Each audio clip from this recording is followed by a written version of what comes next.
தினம் ஒரு ஜெபம் என்கிற ஜெப வேலைக்கு நேராக இயேசு கிறிஸ்துவின் நாமத்தினாலே உங்களை வாழ்த்தி வரவேற்கிறேன்.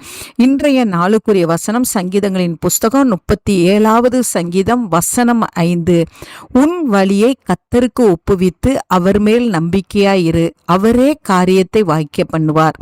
நாம் யாவரும் கண்களை மூடி தேவனை நோக்கி ஜெபிப்போம். எங்களை நேசிக்கிறதான நல்ல தகப்பனே, இந்த காலை வேலைக்காக நாங்கள் நன்றியோடு உம்மை துதிக்கிறோம் அப்பா, ஸ்தோத்தரிக்கிறோம் ஆண்டவரே. காலை தோறும் உடைய கிருபை புதிதா இருக்கிறபடினால் புதிய கிருபையினாலே கர்த்தர் இந்த நாளிலே எங்கள் மத்தியிலே நீங்க இறங்கி வந்திருக்கிறீங்கப்பா, அதற்காக ஸ்தோத்திரம் ஆண்டவரே.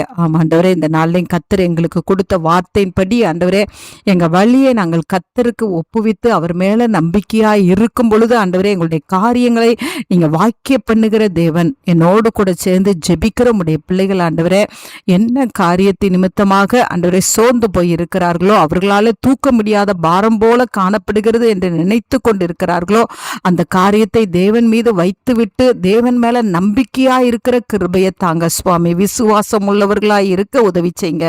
துக்க முகமாய் இருக்காதபடிக்கு ஆண்டவரே, அன்னாள் தன்னுடைய காரியத்தெல்லாம் உங்கள்கிட்ட சொன்ன பிறகு ஆண்டவரே, அவள் அதற்கு பிறகு துக்க முகமாய் இருக்கவில்லை. கர்த்தர் ஆண்டவரே அவளுக்கு கற்பத்தின் கனியை கொடுத்து நீங்க ஆசீர்வதித்தீங்க. அதே போல உங்களுடைய பிள்ளைகள் ஆண்டவரே தங்களுடைய காரியத்தை தேவனிடத்தில் ஒப்புவித்து விட்டு சந்தோஷமாய் இருக்க கர்த்தர் உதவி செய்யுங்கப்பா.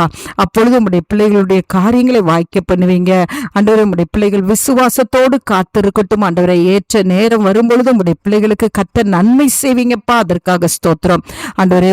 திருமண காரியமா இருந்தாலும், வேலையா இருந்தாலும், வியாபாரத்தின் காரியமா இருந்தாலும், ஊழியத்தின் காரியமா இருந்தாலும், எல்லாவற்றையும் தேவ சமூகத்திலே கொடுத்து விட்டு சந்தோஷமா இருந்து தேவ சமூகத்திலிருந்து ஆசீர்வாதத்தை பெற்றுக்கொள்ள உதவி செய்யுங்க.